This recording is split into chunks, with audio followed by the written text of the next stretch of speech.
दोस्तों, आज हम कुर्ती की नाप लेकर उसकी कटिंग और स्टिचिंग करना सीखेंगे। जो बिल्कुल बिगनर है, जिन्होंने कभी सिलाई नहीं करी है, वो भी इस तरीके से अच्छी से अच्छी कुर्ती स्टिच कर सकते हैं। तो देखना मत भूलिएगा। सबसे पहले उल्टा कर लेंगे कुर्ती को और उसकी लेंथ चेक कर लेंगे। लेंथ में हमें 2.5 इंच प्लस करना होगा, 1/2 इंच ऊपर जाएगा और 2 इंच हमें नीचे फोल्डिंग के लिए चाहिए। सबसे पहले हम यहाँ पर आर्म होल के नीचे से ब्रेस्ट के लिए नाप लेंगे। यहाँ पर ब्रेस्ट जो है वो आई है 18 इंच। इससे 7 इंच नीचे हमारा कमर वाला एरिया होता है, तो कमर यहाँ पर आई है 16 इंच और हिप वाले एरिया के लिए यहाँ पर 18.5 इंच आ रखा है। और कंधे की चौड़ाई और गले की गहराई भी हम देख लेंगे। हमने यहाँ पर डबल फोल्ड कपड़ा करके ले लिया है। इसकी जो लंबाई है वो यहाँ पर 45 इंच है। हमें 42 इंच तैयार लेंथ चाहिए, जिसमें हम 1/2 इंच हमारा ऊपर जाएगा कंधे में, और 22 इंच यहाँ पर 22 इंच नाप लेते हैं। सबसे पहले हम कुर्ती की लेंथ चेक कर लेंगे। कुर्ती हमें तैयार 42 इंच रखनी है, जिसमें 2 इंच हम एक्स्ट्रा लेंगे। सबसे पहले हम कंधे के लिए निशान लगाएंगे। कंधे में जितना भी चाहिए उसमें 1 इंच हम एक्स्ट्रा बढ़ाएंगे, क्योंकि 1 इंच एक्स्ट्रा हमारा सिलाई मार्जिन होगा। यहाँ पर 7.5 इंच में हम कंधे का निशान लगाएंगे और गले की चौड़ाई हमें यहाँ पर 2.5 इंच रखनी है, तो 2.5 इंच में हम यहाँ पर निशान लगाएंगे। अब यहाँ पर से यहाँ पर तक जो हमारे गले की चौड़ाई आएगी वो 5 इंच आएगी। एक्चुअली 5 इंच नहीं आएगी, यहाँ पर ½ इंच इस साइड से दब जाएगा सिलाई मार्जिन और ½ इंच इस साइड से, यानी कि ये हो जाएगी 4 इंच। तो 4 इंच हमारे कंधे यहाँ पर चौड़े आएंगे। सबसे पहले हम यहाँ पर गले का निशान लगा लेते हैं। गला हमें यहाँ पर 7 इंच डीप रखना है।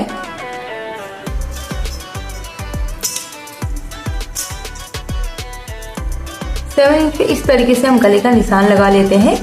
और यहाँ पर हमारे कंधे है, कंधे की लंबाई हम यहाँ पर 7.5 इंच रखेंगे। जितना हमारे कंधे की चौड़ाई होती है उतने ही कंधे की लंबाई भी होती है आर्म होल की। तो आर्म होल की लंबाई मैंने यहाँ पर 7.5 इंच रख दी है। अब यहाँ पर गले से आर्म होल तक हम 1/2 इंच डाउन करेंगे, तो 1/2 इंच हम यहाँ पर निशान लगा लेते हैं। अब यहाँ पर से 1/2 इंच हम डाउन जाएंगे। 1/2 इंच डाउन आके यहाँ पर निशान लगा दिया है। अब यहाँ पर हमें इस तरीके से एक बॉक्स बना लेना है आर्म होल के लिए।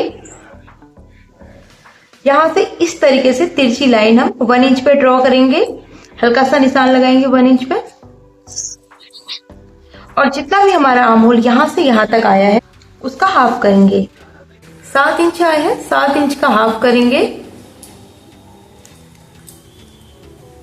हाफ करने के बाद हमें यहाँ से जो हमारे फिटिंग होगी, यहाँ पर फिटिंग हमारी होगी यहाँ पर ब्रेस्ट के यहाँ पर हमारी 36 इंच है, तो 36 इंच में हमें यहाँ पर 4th पार्ट लेना है। तो 4th पार्ट यहाँ पर आएगा 9 इंच।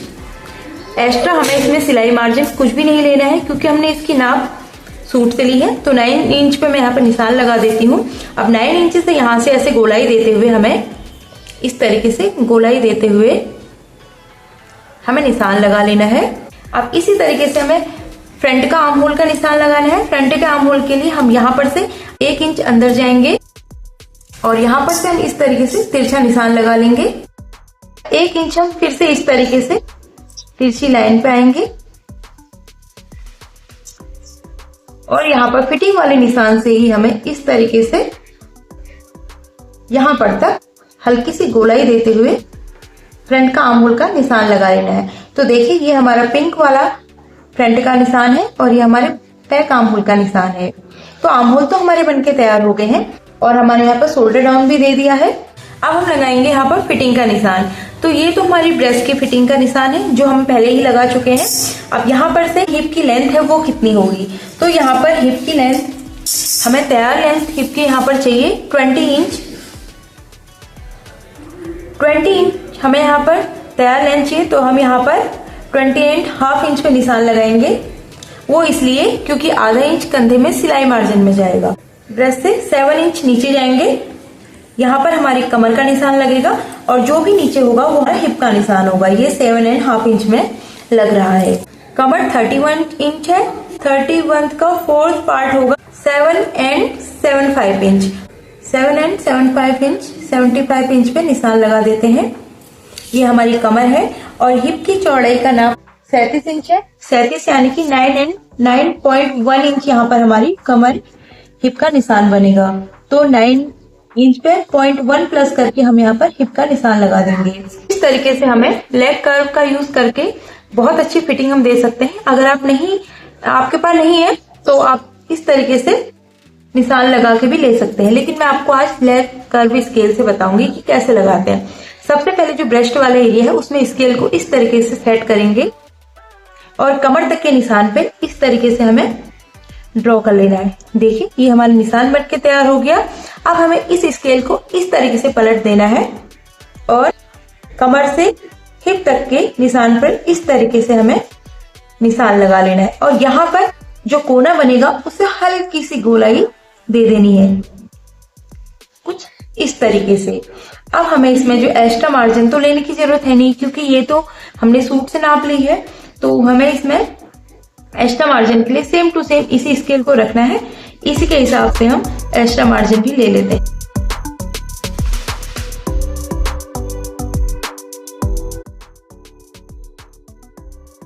आप चाहे तो इसमें गला ऐसे भी कट कर सकते हैं और चाहे तो बुकरम भी लगा सकते हैं। मैं यहाँ पर बैक गला कटिंग करूंगी और फ्रंट गले में बुकरम बनाऊंगी। तो सबसे पहले हम बैक पोर्शन को नीचे कर लेते हैं इस तरीके से। फ्रंट आर्म होल की यहाँ पर कटिंग करें। फ्रंट नेक हम ऐसे ही बनाएंगे, इसे हम बुकरम से बनाएंगे, तो इसे रख देते हैं और यहाँ पर हम लेते हैं बैक पोर्शन। 2.5 इंच पे यहाँ पर निशान लगा लूंगी कंधे का और 5 इंच मुझे नीचे गले की लेंथ चाहिए, तो यहाँ पर 5.5 इंच में मैं इस तरीके से निशान लगाऊंगी और उसमें हल्की सी गोलाई दे दूंगी। तो यहाँ पर इस तरीके से हमें बैक गला कट कर लेंगे। हमने आस्तीन की लंबाई लेनी है 20 इंच तैयार, जिसमें हम यहाँ पर 1 से 1.5 इंच यहाँ पर हम एक्स्ट्रा लेंगे फोल्डिंग के लिए और आधा इंच कंधे की तरफ सिलाई मार्जिन जाएगा। तो हम यहाँ पर 22 इंच यहाँ निशान लगा लेते हैं। 20 इंच हमें स्लीव्स की लंबाई चाहिए, जिसमें 2 इंच हम एक्स्ट्रा लेंगे, जिसमें 1.5 इंच हमारे यहाँ पर फोल्डिंग का जाएगा और 1/2 इंच हमारा शोल्डर में स्टिचिंग का जाएगा। तो यहाँ पर मैं 22 इंच पे निशान लगाती हूँ। आर्म होल हमारे 7.5 इंच है, तो यहाँ पर सबसे पहले हम 7.5 इंच में इस तरीके से निशान लगा लेते हैं और एक लाइन ड्रॉ कर लेते हैं। यहाँ पर हमने लाइन ड्रॉ कर ली है 7.5 इंच में। इसी लाइन को हम आगे ले लेते हैं और यहाँ पर से हम 3.5 इंच पे निशान लगाएंगे और यहाँ ऊपर से फोल्ड साइड से हमें यहाँ पर 2.5 इंच पे निशान लगाना है। 2.5 इंच से यहाँ तक हम इस तरीके से शेप देते हुए हमें स्लीव्स तैयार करने हैं। ये देखिए जो हमारा ब्लू लाइन है ये हमारा कटिंग होगा, ये हमारा बैक आर्म होल होगा और फ्रंट आर्म होल के लिए हमें यहाँ पर से जो हमने 2.5 इंच लिया है यहाँ से 1 इंच अंदर की तरफ निशान लगाना है और इसे यहाँ पर इस तरीके से लेना है। तो यहाँ पर हमने ये हमारा फ्रंट आर्म होल का निशान है और ये हमारे बैक आर्म होल का निशान है। तो यहाँ पर हम 5 इंच में निशान लगाएंगे और 1.5 इंच हम यहाँ पर सिलाई मार्जिन के लिए निशान लगाएंगे। इस तरीके से हमें लेग कर्व स्केल ले लेनी है और उसको इस तरीके से यहाँ पर निशान रख के इस निशान पे निशान लगा लेना है और इस निशान पे हम स्लीव्स की कटिंग कर लेंगे।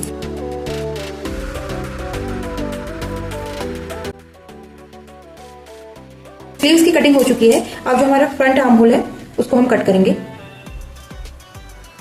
इस तरीके से हम 2 पार्ट को इस तरीके से उठा रख लेते हैं। अब हमें इस कटिंग पे कट करना है, फिटिंग बहुत अच्छी आएगी।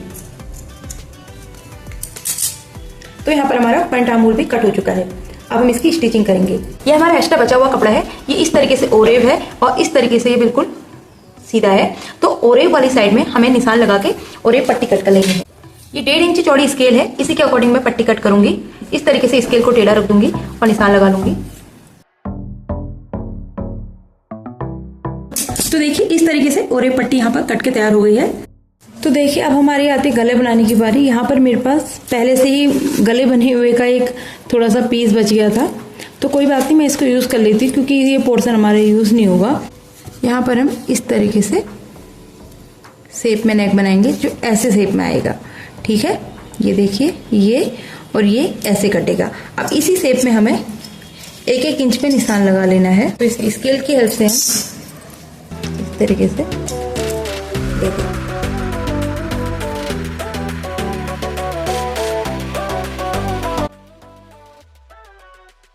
तरीके से गला बनके, गले का शेप बनके तैयार होगा। अब इसे हम सबसे पहले कपड़े में पेस्ट करते हैं। इस तरीके से निशान लगा लेंगे।